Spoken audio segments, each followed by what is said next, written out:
ஏசாயா அதிகாரம் 50. கர்த்தர் சொல்லுகிறார், நான் உங்கள் தாயை அனுப்பிவிட்ட போது அவளுக்கு கொடுத்த தள்ளுதற் சீட்டு எங்கே? அல்லது எனக்கு கடன் கொடுத்த எவனுக்கு உங்களை நான் விற்று போட்டேன்? இதோ உங்கள் அக்கிரமங்களின் நிமித்தம் நீங்கள் விற்கப்பட்டீர்கள். உங்கள் பாதகங்களின் நிமித்தம் உங்கள் தாய் அனுப்பிவிடப்பட்டாள். நான் வந்தபோது ஒருவனும் இல்லாமற் போனதென்ன? நான் கூப்பிட்ட போது மறு உத்தரவு கொடுக்க ஒருவனும் இல்லாமற் போனதென்ன? மீட்கக்கூடாத படிக்கு என் கரம் குறுகிற்றோ? விடுவிக்கிறதற்கு என்னிடத்தில் பலனில்லாமற் போயிற்றோ? இதோ என் கண்டிதத்தினாலே கடலை வற்றப்பண்ணி நதிகளை வெட்டாந்தரையாக்கி போடுகிறேன். அவைகளில் உள்ள மீன் தண்ணீர் இல்லாமல் தாகத்தால் செத்து நாறுகின்றது. நான் வானங்களுக்கு காரிருளை உடுத்தி இரட்டை அவைகளின் மூடு சிலையாக்குகிறேன்.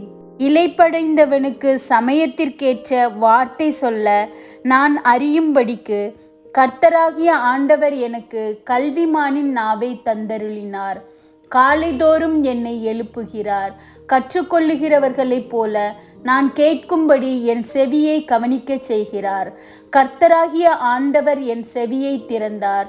நான் எதிர்க்கவும் இல்லை, நான் பின்வாங்கவும் இல்லை. அடிக்கிறவர்களுக்கு என் முதுகையும் தாடை மயிரை பிடுங்குகிறவர்களுக்கு என் தாடைகளையும் ஒப்பு கொடுத்தேன்.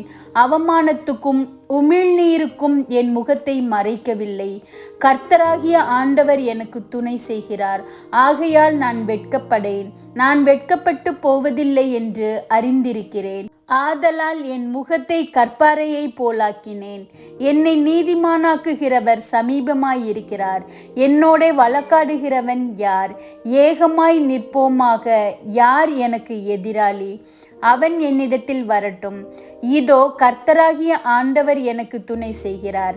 என்னை ஆக்கினைக்குள்ளாக தீர்க்கிறவன் யார்? இதோ அவர்கள் எல்லாரும் ஒரு வஸ்திரத்தை போல பழசாவார்கள். பொட்டுப்பூச்சி அவர்களை அரிக்கும்.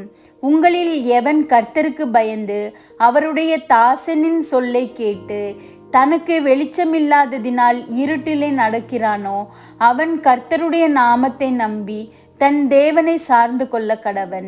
இதோ நெருப்பை கொளுத்தி அக்கினி பொறிகளால் சூழப்பட்டிருக்கிற நீங்கள் அனைவரும் உங்கள் அக்கினி தீபத்திலும் நீங்கள் மூட்டின அக்கினி ஜுவாலையிலும் நடவுங்கள்.